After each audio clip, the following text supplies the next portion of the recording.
আচলতে চাওক এইটো এটা ধৰ্মৰ নামত তাণ্ডৱ চলিছে আৰু আমি ক'ব বিচাৰিছোঁ যে উলংগ নৃত্য চলিছে আচলতে ধৰ্মৰ নামত। আমি বীৰ লাচিত সেনা অসমে বাৰেপতি জিলা প্ৰশাসনক কৈ আহিছোঁ যে এই বলবমৰ নামত আচলতে এছাম কাৱৰীয়া সংঘ নামৰ তথাকথিত সংঘ বনাই এওঁলোকে কি কৰিছে আচলতে উচ্চ প্ৰবল DJ লাইট লগাই আচলতে ৰথৰ নামত এওঁলোকে আচলতে শিৱৰ ভক্ত দেখুৱাই আচলতে এওঁলোকে তাণ্ডৱ সৃষ্টি কৰিছে।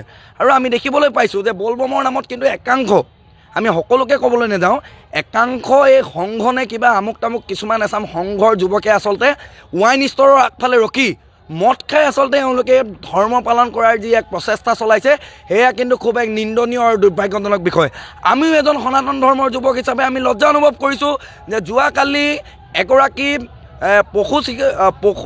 আচলতে এগৰাকী মহিলা গৰ্ভৱতী অৱস্থাত থকা অৱস্থাত এই আচলতে এছাম উচ্চ প্ৰবল DJ থকা যি বক্সৰ কাৰণে পৃথিৱীত ৰাখিব নপাওঁতে আচলতে এটা সন্তান আমি আচলতে উজ্জ্বল এটা নক্ষত্ৰ আমি হেৰুৱাবলগীয়া হ'ল। গতিকে এতিয়া প্ৰশ্নটো হৈছে যে যোৱাকালি আমি দেখিবলৈ পাইছোঁ যে মাকুম আৰক্ষী প্ৰশাসনৰ ওচৰত এছাম অন্ধভক্তই আচলতে প্ৰশাসনৰ ওপৰত আচলতে শিলগুটি নিক্ষেপ কৰা দেখিবলৈ পাইছোঁ। এতিয়া প্ৰশ্নটো হৈছে যে এই সময়ত আমি ক'ব বিচাৰিছোঁ আচলতে এই ভক্তসকলৰ হাতৰ পৰা, একাংশ ভক্তসকলৰ হাতৰ পৰা যদি প্ৰশাসনেই বাচি নগ'ল তেতিয়াহ'লে সাধাৰণ জনগণে যে এইসকলৰ পৰা বাচি নাযাব সেয়া কিন্তু আমি কোনো কাৰণতে নয় কৰিব নোৱাৰোঁ।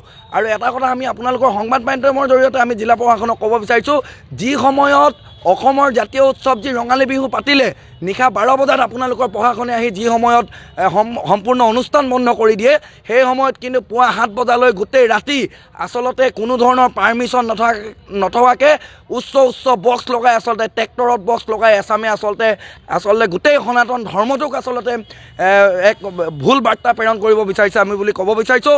গতিকে আমি বীৰ লাচিত সেনা অসমে ইয়াৰ পৰা স্পষ্টকৈ কৈ দিব বিচাৰিছোঁ, আহিবলগীয়া দিনবিলাকত যদি জিলা প্ৰশাসনে এইসকলৰ ওপৰত যদি ব্যৱস্থা গ্ৰহণ নকৰে, পাৰ্মিশ্যন নথকাকৈ যদি এওঁলোকক যদি ৰাজপথলৈ যদি ডাঙৰ উচ্চ প্ৰবল DJ লগাই ওলাই আহিবলৈ দিয়ে তেতিয়াহ'লে কিন্তু বীৰ লাচিত সেনা অসমে নিজাববীয়া একশ্যন ল'ব। আৰু এটা কথা কৈ দিব বিচাৰিছোঁ, এইখন অসমত কোনো ধৰণৰ বহিৰাগত অপসংস্কৃতি ইয়াত চলিবলৈ দিয়া নহ'ব, সেয়া কিন্তু স্পষ্টকৈ কৈ দিব বিচাৰিছোঁ। ধন্যবাদ। জয় আই অসম।